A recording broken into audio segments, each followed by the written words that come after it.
Good afternoon and welcome to our webinar.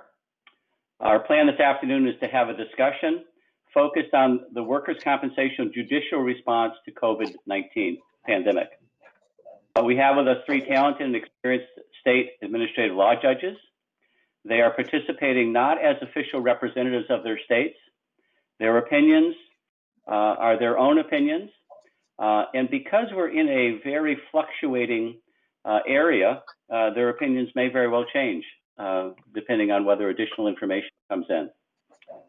In addition, I know there's probably some concerns by members of the bar who are with us today about whether the judges are going to be asked to give opinions relative to whether COVID-19 is compensable or other aspects of compensability.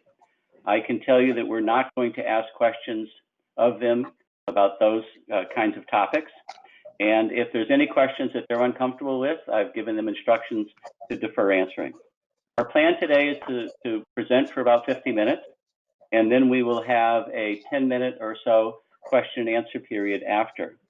We are assisted today by Melanie Solomon and Melissa Wright. They are two of my colleagues from Ametros.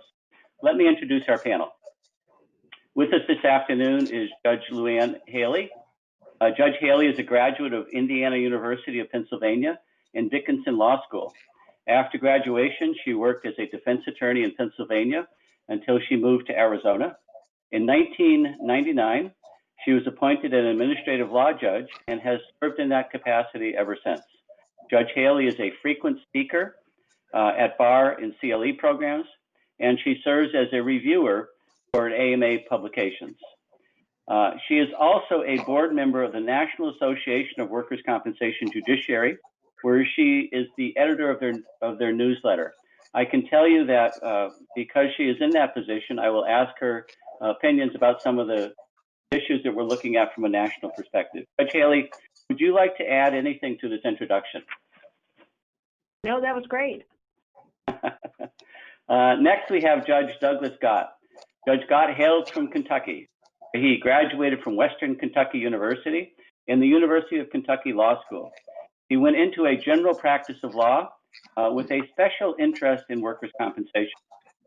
He was there until he was appointed an administrative law judge in 2008.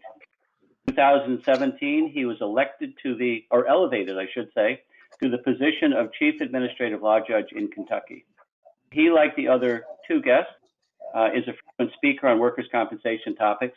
Judge Gott, during the school year, spends his days functioning as a judge, but he spends his evenings judging as well because he is a high school basketball referee. Judge Gott, would you like to supplement what I had to say about you at all?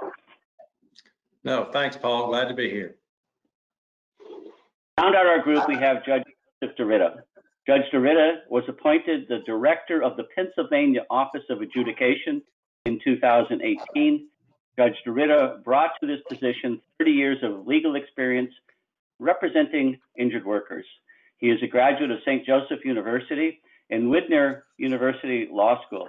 He has an LLM from Temple University in trial advocacy. Before going on the bench, he earned a special certification in workers' compensation from the Pennsylvania Bar Association. Judge DeRita, would you like to supplement my introduction? They're big shoes to fill. No, thank you, Paul. Thank you very much. I will be moderating this overachieving group. I am Paul Sighinolfi, and I am not a judge. I worked as a trial lawyer with a focus on workers' compensation for 30 years.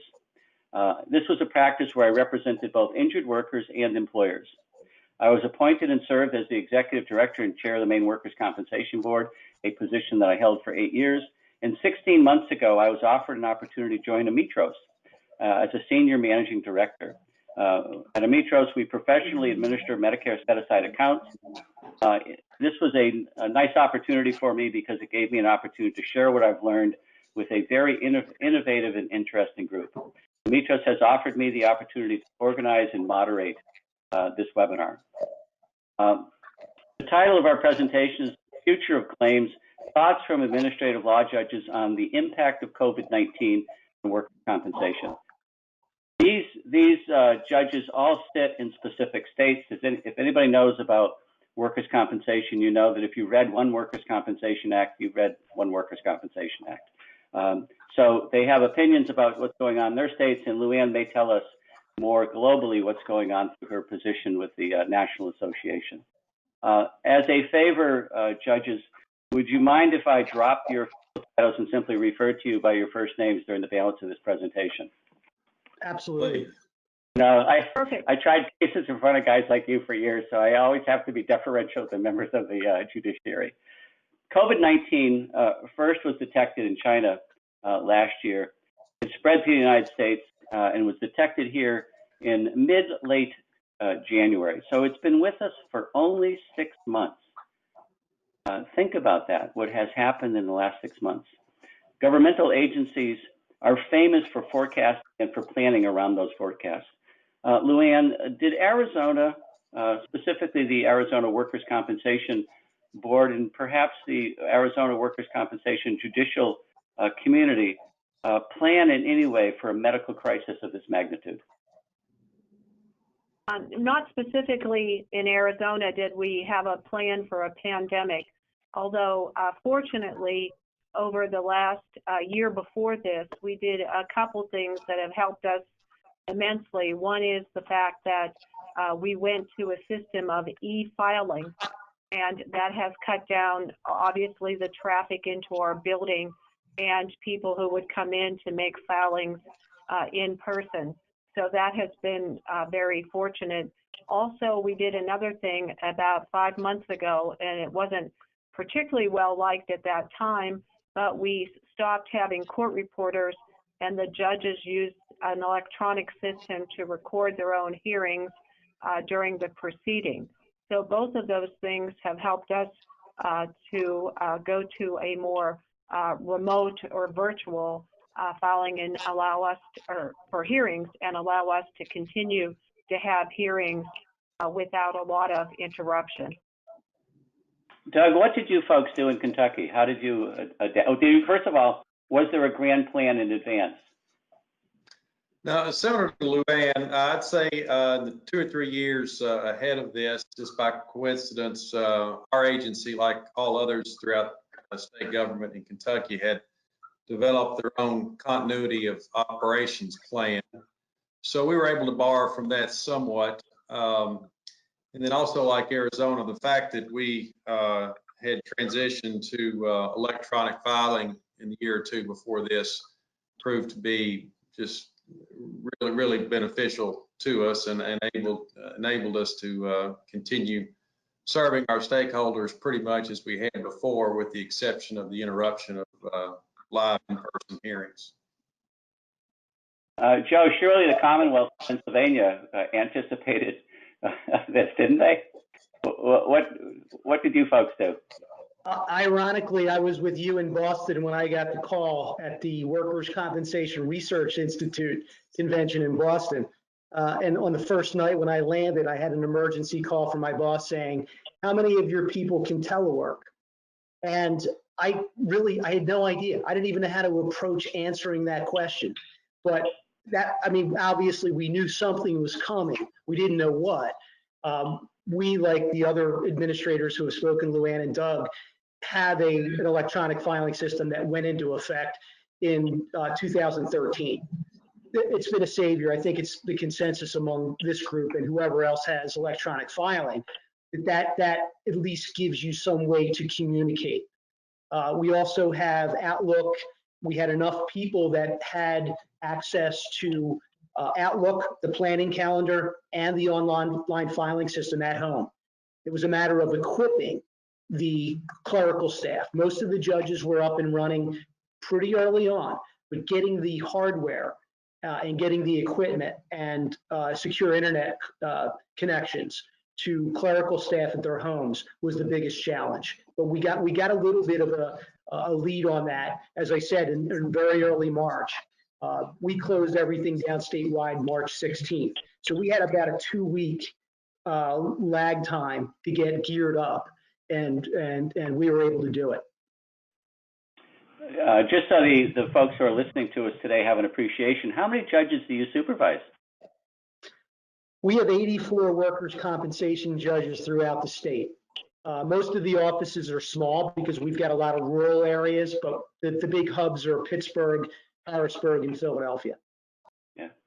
LuAnn, you as a member of the National Association of Workers' Compensation Judiciary, what are you hearing from your brothers and sisters of the bench? I know that there was a meeting a couple of weeks ago of that organization. What did you hear from them about planning? Similar, there wasn't a lot of planning, pre-planning involved, because I don't think anyone was, or any of the states were really prepared for that. But I do know that, as we've all said here, most of them are happy that they went into electronic filing. And, you know, some of the states that I heard, I know our president is from Kansas, and I know he indicated that they just came in and said the building shut down, everyone needs to go home, and there wasn't as much as with Joe's Pennsylvania, to give them enough time to really go through that staff. So I think it varied from state to state, that most of them were very happy that they were at least electronic filing. So we know the pandemic arrives. The commentators tell us that it's not a routine community spread disease, but rather it's a very serious disease that needs to be dealt with, and states start shutting down. Tell us, Doug, the shutdown occurs, you told us about filing. What about conducting your day-to-day business? How were you doing that? Well, we staggered our staff to work remotely, and that went fairly well. Everybody was remote by late March. The commissioner issued a directive that all in-person proceedings were canceled as of March 13. So initially, we tried to keep up with the work we could by telephone. Hearings were just being pushed down the pike a little bit, but we quickly identified the Zoom platform as something that we thought would suit our needs. And I think there was understandably some hesitancy and reluctance from stakeholders about that new process. But after a number of weeks, I think people were eager to move their cases, and we were ready to move them when they were. So everybody fairly quickly adapted to Zoom, and it's been a success for our system so far. LuAnn, what did you folks do for dealing with hearings? Yeah, we actually shut down for in-person hearings too in March, and actually just opened our building to the public, and for some limited in-person hearings. In Arizona, we have a system through Google Meets, which provides, if you need to have to see an in-person a witness or the injured worker, that's what the judges are using as well. However, in Arizona, we're the only state that does live medical testimony. So we have a history of doing medical doctors as witnesses in all of our cases by telephone. So that didn't change at all. And for our purposes, you know, there are two offices basically in Tucson and Phoenix has a little more logistical problems because they have more people. But in Tucson, where I am, it's just myself and one other judge, and we sit at the different ends of the buildings and have our own courtrooms. And I did my first in-person hearings, one on Thursday and one on Friday of last week, where they insisted on coming in person. So, you know, if you insist to be here, we have the capabilities in the courtroom with safety precautions to provide that as well. Let me ask you about the telephone testimony of the doctors. Does everybody find that satisfying? They, you know, some doctors actually like to come down, and they would come down in person. But for the most part, if there was a busy practice or whatever, they did it by phone, and it worked out fine. So I don't think that there was a problem with that. The problem with the doctors, at least at this point, as I see, is there was a good deal of time people could not get in to see their doctors, nor could IMEs be conducted. So things got moved back a lot because of the lack of medical witnesses. They might not be ready to testify in a case. Joe, tell me what you're doing in Pennsylvania. So I take it there's a general shutdown of the state. You're getting filings electronically, but how are you processing your cases?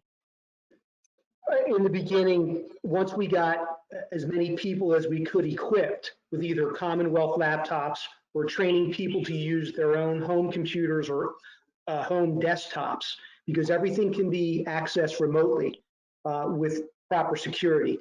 We got about 96%, there are 212 people.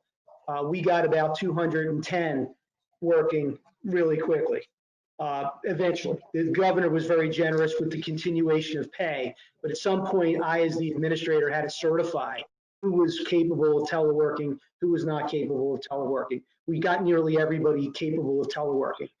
Then we had to choose a platform for the audio or video. Video is coming in slowly, but we started out with audio only because it was confusing to injured workers, their counsel. Nobody could download the app. There were problems. So we stuck with audio only to begin with. We were able to get the hearings scheduled. And we use Zoom, and we liked Zoom. And I wish we could use Zoom because it has that conferencing platform, the waiting area, the waiting room. So you can talk to one party and then, then talk to the other party confidentially, then bring everybody together and the case would settle.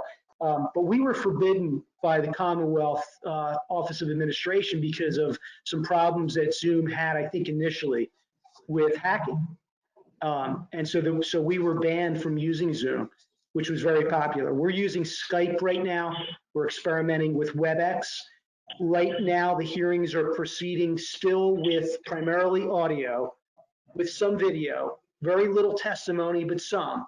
Those parties are waiting for the crisis to abate somewhat so that we can get back to some in-person hearings, which I'm sure we'll discuss as the conference goes on. Let me ask you sort of an unusual question. Years ago, I was involved in a matter with a federal district court judge, and it was not a legal matter. It had to do with something else. But from his years of trying cases and his years of both being a trial lawyer and being a judge, he really disliked doing things like this by audio and video. And he said, when it comes to assessing credibility and things like that, I like to smell them, which essentially was the message. I like to see them in person. Are you getting any pushback from members of the bar, Doug, who would much rather wait to have their cases go forward live so that you can see them and get a sense of the person, because the personal presentation is much more compelling than by video or audio? In addition to just the general discomfort with technology, I would say that that's the other primary concern that we heard, that folks thought that the judge would benefit by having the parties present and being able to judge credibility that way. And I would say the judges probably were of that mind as well, I myself included. But I can say, not speaking for my entire panel, but I believe that the majority of us would say that given the experience that we've had, that's just not proven to be true, that we feel like that we're as able to make those credibility assessments by video as we were live. I'm all for hands-on live events. I hope we never lose that in our system in Kentucky, but this virtual platform has proven to be successful for us. I think it's here to stay in some form, and I think it's a very good substitute and almost as good as the real thing. Well, what say you, LuAnn, from your perspective in Arizona? Is the audio and video working out okay, or would you prefer to go back to the live? Well, I think the audio and video are working out fine, and I think the judges are doing a good job to, try to make things work and accommodate the parties. From my perspective, a lot of the issues are medical, more so I don't see it as having to see the injured worker a lot if, depending on where the claim is in litigation. But certainly compensability issues, it might be difficult. And with the platform too, it does require some work to have multiple witnesses as well, and try to juggle that while you're trying to assess credibility and record the hearing and keep everything accessible for everybody on the computer. So it does result in a challenging process for the actual judge who's trying to handle all of that at one time. Joe, what about Pennsylvania in that regard? It's assessing the disparity between people that are tech savvy, people that are tech neutral, people that are tech averse. Because I have some judges that were up and running with video in the first couple weeks. I had some judges that really couldn't even get connected from an audio standpoint. So it was a lot of work, and it's dependent upon people's skills and willingness to be humble and say, look, I don't know this stuff, but I'm sure going to make a really good effort to try to learn it. So some judges were naturals at it. Some have become better at it. But I think in the course of a case, there's a breaking point. And whether you're talking about the injured worker who's not getting benefits and is applying to get them, or an employer who thinks that they're paying them unfairly and really wants the case adjudicated with what they think is a good case, you can only string out a case so long for a personal hearing and testimony. There's a breaking point. At some point, somebody's going to say, look, I don't want to wait any longer for full hearings in person. I'll try the video. Let's get this thing moving. Let's try it. Let's get it done. Now we're 3+ months into the crisis. We finally in Pennsylvania see a little bit of light at the end of the tunnel. We're on a red, yellow, green county system. We can't have live hearings in a red or yellow county. But this Friday, the state's going to be fully green. We're partially green now. We're going to go fully green Friday. So we're gradually starting to introduce live hearings.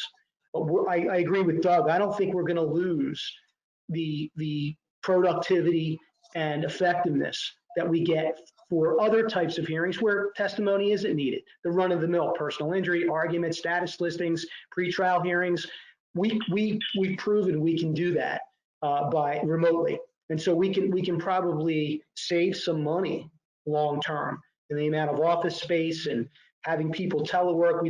Everybody doesn't need their own office. We're taking a long-term view as to how effective telework can be and remote hearings can be.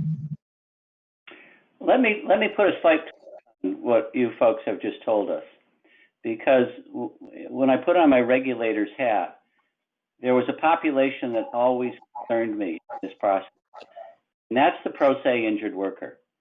How is that population doing it? LuAnn, I'm going to go to you first.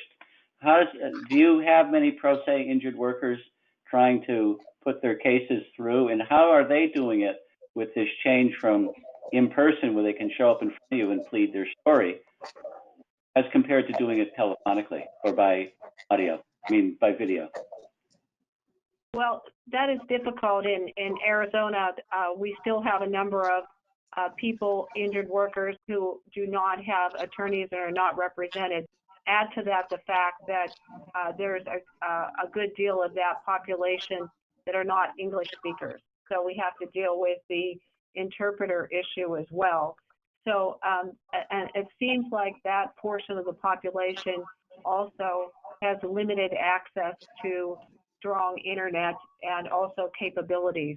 So, as I said, we have walk-ins, and because there is much telecommuting here, then myself and the other judge are called on from time to time to talk to people that come in that need help with filing, need help with Spanish translation, and need some other help with that. So that has been a good thing if we can't have access by computer for these individuals to handle their case, to go back to in-person. However, I would indicate in Phoenix, where they are a larger office, they have set up a room with a computer in it so that an individual who doesn't have at home the technology to appear virtually through Google Meet at a hearing, they can come in, and the Industrial Commission has provided them access to a computer that they could actually sit in the room and participate virtually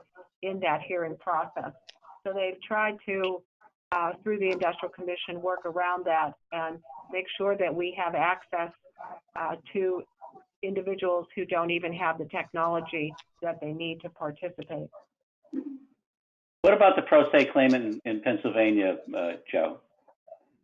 I was a judge for 2.5 years before I became the director, and we all know you have to be very careful, because you have to sort of bend the rules just slightly, because people don't know. They're not familiar with the rules of evidence. They're not familiar with procedure. And so it was difficult just having a person in your courtroom who was pro se. The problems are probably multiplied by some factor. I don't handle cases anymore as the director, but I've talked to a lot of my judges who have. And as LuAnn says, sometimes we need translators, so the translator has to explain. It's a matter of how far the judge can bend over backwards without showing favoritism. It's a difficult issue even without the crisis. So I know I would usually try to refer people to the Bar Association. We had translated cards that sent people to the local bar associations. Pennsylvania is a pretty strong state for attorney involvement. So usually if you had a pro se claimant, the case was probably rejected by claimant's counsel, maybe multiple claimants' counsel, adding to the difficulty of the pro se procedure of trying to guide someone through the process. But invariably, the pro se cases fortunately got settled. We made an effort collectively, and we do make an effort to try to get them resolved. And that's not to favor one side over the other, but we all know that most likely the pro se claimant isn't going to be able to pursue the appeal of the case. It's going to get dismissed on technical grounds, failure to upload evidence, failure to use the right language in a report from a doctor, and all the other pitfalls that a pro se claimant is going to experience when they try to prove the case themselves. So I would say that the COVID crisis and telework probably amplified some of the problems that are inherent with pro se claimants to begin with. What about Kentucky, Doug? Are you seeing, first of all, do you have many pro se claimants, and are you seeing any kind of complications associated with doing things electronically? We try to be very accommodating for unrepresented litigants. We permit paper filings of their claims as opposed to the electronic, and we try to make them feel like that the courthouse door is open, so to speak, to make sure that their voice is heard about their claim. That said, we have very, very, very few claims that are litigated through conclusion with an unrepresented litigant. We have heavy attorney involvement with our claims, and I can't remember the last time I had an original claim, as we call the original filing, proceed to a hearing with an unrepresented claimant. We developed a separate track of cases 6 or 8 years ago for post-award medical disputes. So we have 2 judges working 6 to 12 months at a time exclusively on the medical dispute docket. And a lot of those, because there's no attorney incentive to be involved in those, we have a good deal of claimants who participate in those cases on their own, call into phone conferences and so forth. We give them the opportunity for a hearing, and this is the one exception that we had even before the pandemic. We have a closed video system. It wasn't used very regularly, but that was our exception to the rule for video hearings for medical dispute resolution. But most of those folks decline that. It's a medical judgment they understand, or they're told that their testimony might have some limited effect on a medical question, but certainly we'd honor their request to be heard at a hearing. So we get a few of those, but not many. But at the end of the day, I haven't seen this pandemic affect the issue of unrepresented litigants in our system. One of the concerns that the regulatory community always has, and maybe you've already answered this question indirectly, but I'm going to pose it anyway. One of the questions that regulators always have to struggle with is whether or not people are meeting their statutory obligations, primarily the carriers. Are they filing things in a timely fashion? Are they paying people promptly? There's virtually every Workers' Compensation Act has deadlines for doing all kinds of things. Has this COVID pandemic impacted any of those obligations? And do you have any discretionary authority to waive guidelines and to change the time periods for filing? Why don't you pick up on that one, Joe? Early on, under the Pennsylvania State Constitution, the governor has the ability to suspend statutes and regulations. Really? So, yeah. So early on, we had to decide, well, what areas are we going to need help in? Thankfully, with the electronic filing system, we didn't really have to worry too much about late answers and statutes of limitations and things with deadlines for filings. To date, I'm unaware of anything that got, any statutes that got blown, statutes of limitations or filings and so forth. But we did have requests for settlement documents. A lot of documents have to be accompanied with an affidavit, notarized, signed by witnesses, and we were able to get immediate suspension of those during the crisis. Specifically, we settle a lot of cases. I'm sure the other jurisdictions do too. Our settlement documents require either attestation by 2 witnesses, independent witnesses, or notarization. Well, with the closure of all the businesses, that wasn't really accessible, but people wanted to continue to settle cases. So we were able to get those specific provisions suspended during the crisis. And all that was needed was an electronic signature by the claimant on the settlement it's called the stipulation in Pennsylvania. So we did a couple things like that to alleviate the need for personal contact during the closure of most of the businesses. But as far as blown statutes and late filings, we're pretty clean in Pennsylvania. Thanks to the electronic filing system.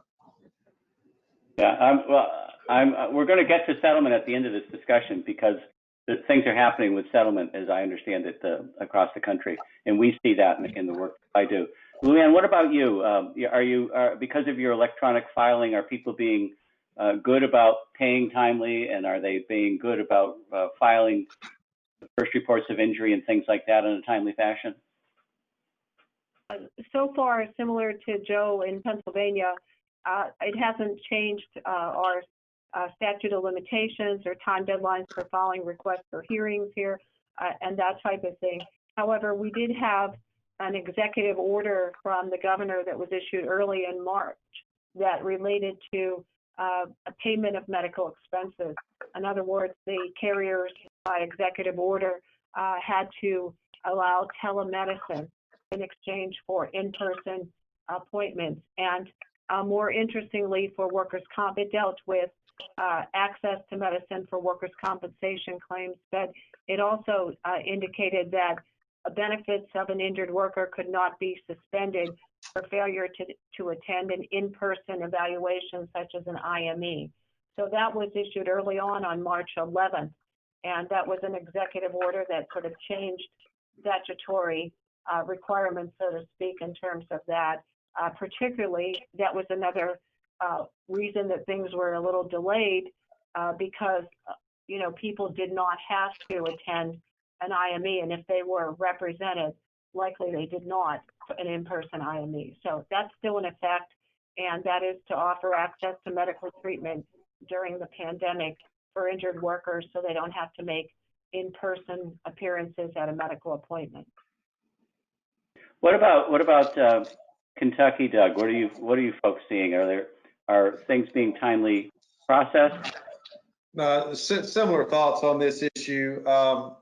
We don't require hearings for approval of settlement agreements like some jurisdictions or attestations like Joe mentioned. Our regs were amended recently before the pandemic to provide for electronic signatures on settlement agreements with the advent of our electronic filing system. So nothing was slowed down from that standpoint. The commissioner did relax a couple of rules that required verification notaries on certain motions, claimant attorney's fee, and that sort of thing. Probably not real important anyway. So those were relaxed by him. And then no directive on this, but similar to what LuAnn said, the word got out fairly early and firmly that the claimant shouldn't be forced to attend IMEs during the pandemic, and we had a concern about that for a couple of weeks, but after that we've not really heard any complaint on that front. Let's talk very briefly. You and LuAnn have talked about the sort of somewhat of an impact associated with medical. One of the things that I did a similar program to this with some medical people a few weeks ago, and the medical people were made two general observations. One was that people were finding it somewhat difficult to get into physicians because of the restrictions that physicians were putting on their office practices. Are you experiencing that in Pennsylvania, Joe, at all? Or the injured worker, can they get in today if they need to be seen by somebody? Yeah, well, that was a problem in the beginning, and everything was put on hold. It wasn't just employers that weren't able to get IME scheduled. It was that when claimants' time for presenting testimony came up, the depositions couldn't get scheduled because the doctors weren't letting anybody in. And a lot of claimants' attorneys wanted an updated exam. So if the doctor last saw the claimant months ago, it's good practice to get an updated exam. So the judges were very liberal in granting extensions on that. Now that we're almost all green, most doctors are allowing some form of in-person examination. So I'd say up until about mid-April, late April is when we started to talk about yellow counties and easing the restrictions in the western part of the state, is when we started to see the exams and the evidence moving, updated exams, depositions, medical evidence coming in. It was a problem. I didn't know where the end of the tunnel was going to be back in mid-March because we all had cases that were aging at that time. So we had to delay them. There was no choice. And most of the standard orders that came from the judges were, yeah, you have to go to the exam within 30 days of when the governor lifts the restrictions on doctor examination. So we had to tailor a lot of the language to accommodate the uncertainty of what the future openings were going to be. Doug, the other comment that the doctors made is telemedicine has blossomed. It was around for a while, but was not heavily used. And all of a sudden, this pandemic presented the opportunity to really have that kind of practice take off. What are you folks seeing in Kentucky, Doug? Is telemedicine suddenly come to the forefront? Well, we've certainly provided for it. I can't speak to how often it's being used or how successfully, but on March the 23rd, our commissioner issued a directive providing for telehealth and telephysical therapy services, and provided for prompt payment of that. It was voluntary. Of course, we weren't going to force the claimant to do that. We wanted to make it available if he or she wanted to pursue it. I haven't heard a whole lot about it. I hope it's being pursued. It seems like an obvious option as one recovers from a work injury, but we've made it available if the person wants to avail themselves of it. Telemedicine in Arizona, LuAnn, how you doing? Well, like I said, with the executive order, it's still to be provided if people want to pursue it. And in fact, I think in the rural areas that it's been a very good help as well too. Let's shift gears just a bit. The national commentators compensation have been trying to wrap their arms around what's happening to claim filings. And one of them, who surveyed a bunch of the big insurance carriers and self-insured employers, tells us that generally filings are down something around 20%, maybe a little bit more than that. So we're talking about not the COVID-19 cases, but rather just claims in general. What are you seeing, Doug, in Kentucky? Are claims being impacted at all by this pandemic? Interesting. I went back and pulled some stats on that. I'd be interested what my friends say in their jurisdictions, but our claims filings have been trending down for the last several years in general anyway. And that biggest bump seems to have been from 2017 to 2018. But for 2018, 19, and through this calendar year, they have remained static. And for right now, we're on track to have an almost identical number of claims filed this year that we did last year. And for the last 3 months, during the onset of the pandemic, we are roughly 35 claims difference in filings between last year to this year. So haven't seen a big adjustment from that so far. Okay. What about you, Joe, in Pennsylvania? Are claims level year over year, or are you seeing something else going on? For the last 6 years, there's been a gradual reduction. We kind of capped out at 40,000 adjudicated claims. Now, ironically, our fiscal year ends June 30th. So next week I'll get the year-end figures, but we're due to have about 40,000 adjudications, petitions filed. Now, claims, we kind of have things segmented in Pennsylvania with the Bureau of Workers' Compensation. We have the adjudication branch, which is me, and then we have the Board of Appeals.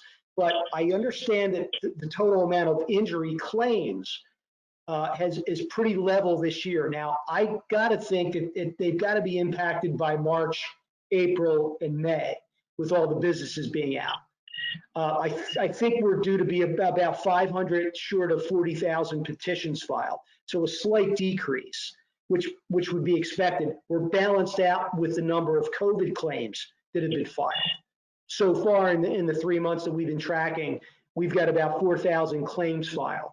Now, whether they turn into adjudications, whether they're denied, they're first reports of injury. So the Bureau has taken about 4,000 COVID claims alleging a work-related exposure.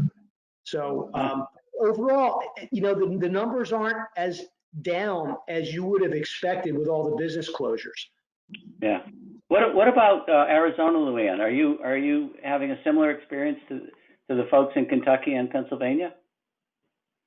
I would say it's similar, but I haven't pulled any numbers on the claims, although I think that in terms of new claims that have been filed in the last 3 months, I think that we'd have to say with a lot of the lawyers' offices being closed and that type of thing, that we aren't probably seeing as many, or at least come into new claims for us.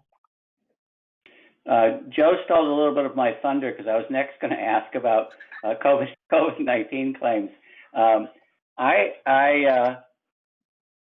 In talking with the medical people, they tell me that they think, and one executive director actually told me too, that they're seeing COVID claims, exposure claims, COVID claims that in some way are mental injury claims because of fear of developing COVID. And then one executive director told me that they've gotten some of the oddest claims by people who are experiencing problems associated with exposure to chemicals in an attempt to fight the COVID vaccine. It's sort of exposure to things that they're spraying on desks and things like that. What are you seeing for COVID claims, Doug? Are you seeing people file occupational disease COVID claims? Are you seeing stress claims associated with COVID, or? Well, to bore you with more statistics, we've had just over 2,000 first reports of injury filed listing COVID as the injury or occupational disease. They don't have to necessarily distinguish that on the first report.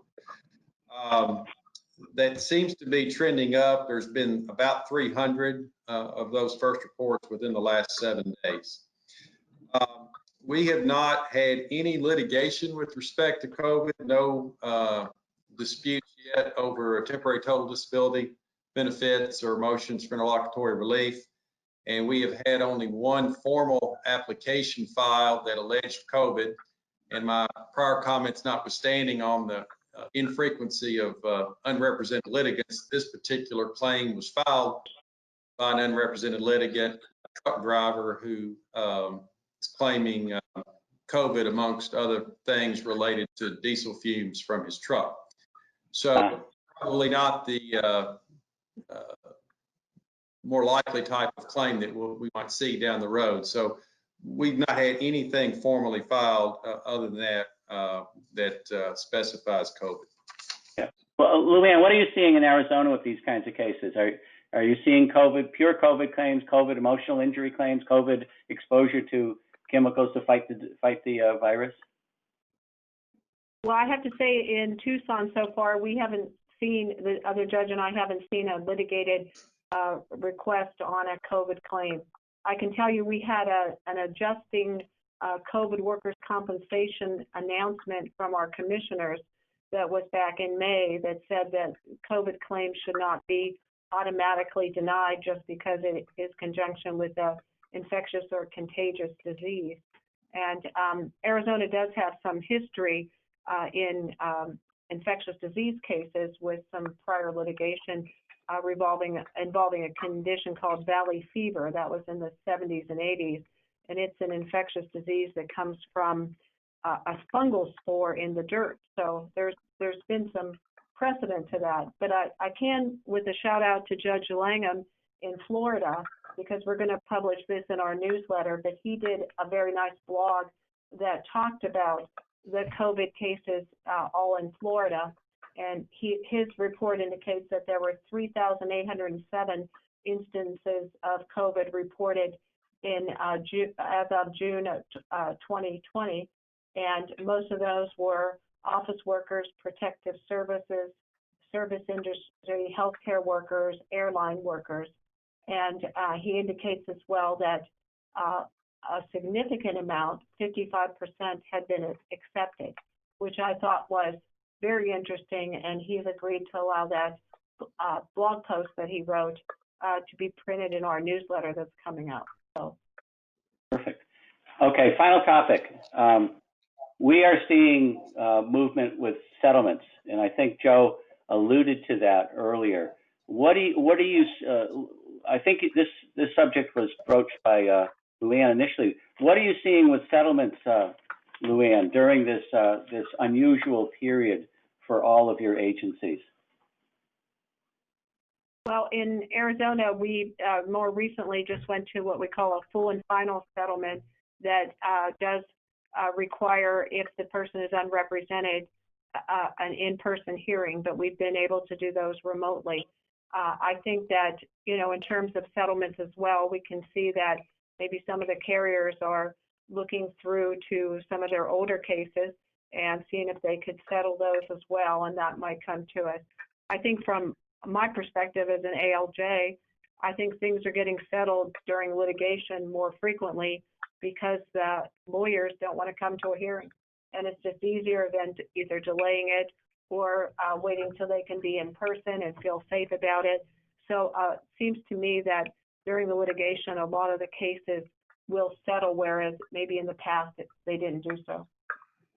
Are you seeing the way they're settling any different today than they were pre-COVID? For example, are you seeing more structures? Are you seeing just straight out lump sums?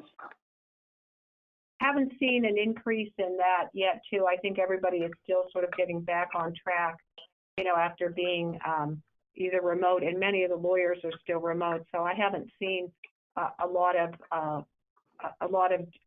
new settlements or sort of the lump sums that might result because somebody is interested in getting a lump sum payment at this time when there's some economic reason to do so.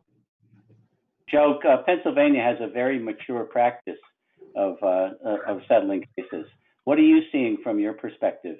Are you seeing the same number of settlements you would year over year, or are you seeing more as a result of this? And if so, what kinds of settlements are you seeing in the process? More as a result of the COVID crisis, cases are settling. I think a lot of the parties were getting together respectively, evaluating, well, where are we going to go with this case? How long is it going to take? There's going to be a delay. I think out of necessity, probably, and the increase in communication among the attorneys during the crisis, people are talking more. And I think a lot of the cases got settled that wouldn't have been settled because of the possible delay, the possible lack of hearings, of presenting testimony and so forth. We settled a lot more cases. The judges that are good at it got better at it. The ones who weren't so good at it learned how to do it. And seemingly we settled a lot of cases. We don't do any structures with the prime rate about 1%. The numbers that are generated in structured settlements don't seem as sexy as they once were 10, 15, 20 years ago when the interest rates were high. But yeah, most of the cases settle for full settlements, that is to say, medical and indemnity. But no, the judges are settling a lot more cases. I'll see the numbers next week when I get fiscal year 1920 reports, but yeah, we're up. Okay. And Doug, what about Kentucky? What's happening in the settlement world there? I would say mixed report here. I think Joe's right that the pandemic caused lawyers to get together and talk and resolve some cases that wouldn't otherwise have, or at least not as quickly. So we did see that. On the other hand, I think that there was an inability to work cases up for a while. And so they just became stagnant. And I think now that process has picked back up, I'm seeing settlements pick up because lawyers have gotten their cases ready and proof have been developed on both sides, and it's more amenable to settlement. We don't have a formal mediation program in Kentucky, but I sort of fill that role on an informal basis, and I did a lot of it for a couple of years leading up to the pandemic, and then when the pandemic hit, they just stopped. And I think that's because parties, they weren't able to finish their proof and develop their proof, and they weren't ready to. So in some respects, settlements increased. Some respects, they didn't. I'm also responsible for post-award agreements of all types. And those have gone up, I'd say 10 to 15% over last year. I checked that earlier this morning. So a slight increase, but not dramatic. Okay, why don't we go to some questions from our audience. I have a final question for all of you, and if the ladies who are working with us can send the what we have for questions here, that would be great. I can jump in with one of the questions that was asked by an audience member. Are states working or coordinating together with other states? Are states coordinating together with other states? Is that the question? Yes. Workers' compensation is a creature of statute. Who's willing to jump on this one? What do you say, Doug? I was going to say, okay. Go ahead. I was going to say from my perspective that the National Association of Workers' Comp Judiciary, we have a annual seminar that of course is not going to happen this year, but they are doing some coordinating efforts to work with the various states to see how they're handling litigation, offering webinars much like this to the judges to see if they can work through and see if anybody's doing it better or has better ideas. So I think from the litigation standpoint, working together as administrative law judges in a national group is helpful to see what's working. And I will give a plug for that group. I've had the ability to sit on their sessions for several years, and they do incredibly good work. And it's really, I think, helpful for judges from one jurisdiction to see what's going on in the other jurisdictions. Doug, you were offering something? No, I was just going to say basically the same thing. We all have our own rules and regulations, but at the same time, we events like this, NAWCJ, allows us to bounce things off of each other. So maybe no formal coordination, but we certainly learn a lot from each other through discussions just like this. Yep. What say you, Joe? Yeah, we're all on our own separate islands, but we're all on the separate island together. And I value the conversations at Workers' Comp Research Institute, IAIABC. I was going to be involved with the National Association of Work Comp Judiciary, LuAnn. The first thing I did was sent 3 of my new judges to boot camp, which promptly got canceled in early March because of the COVID crisis. So I value talking to my counterparts in the States. I've gotten valuable suggestions, and even though there's no formal statutory, regulatory cooperation, we cooperate and we value from it. Yeah, I think the ability to talk to judges from other jurisdictions is invaluable, no matter what jurisdiction you're in. Okay. Melissa, what else do you have for us? There's one here. Generally, the panel has said there has been a decrease in claims during this pandemic. More specifically, is the first reports of injury down?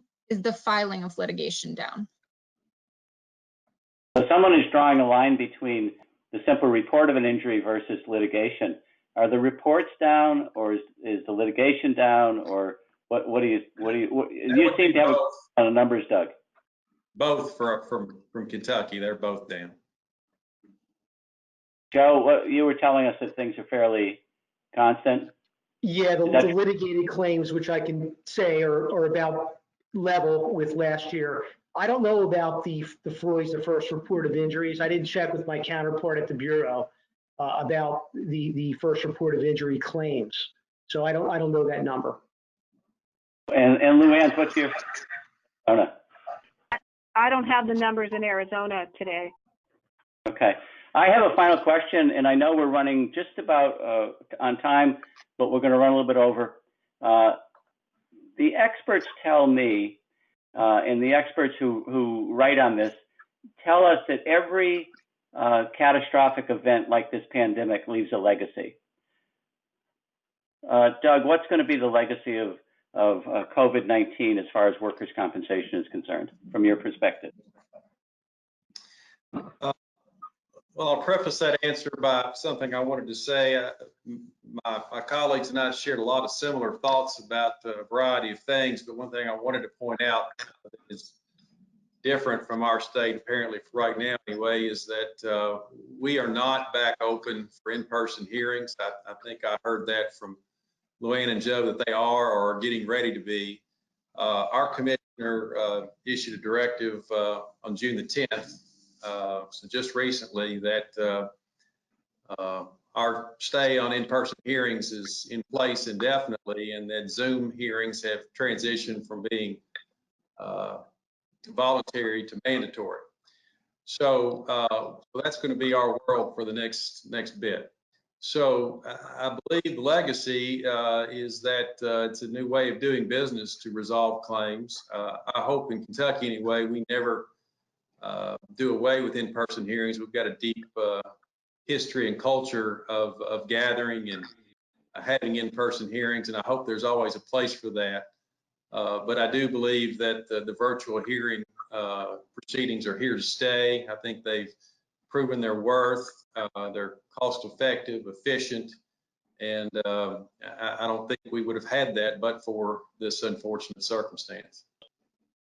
LuAnn, what's your sense of the legacy of this COVID-19 pandemic in workers' compensation?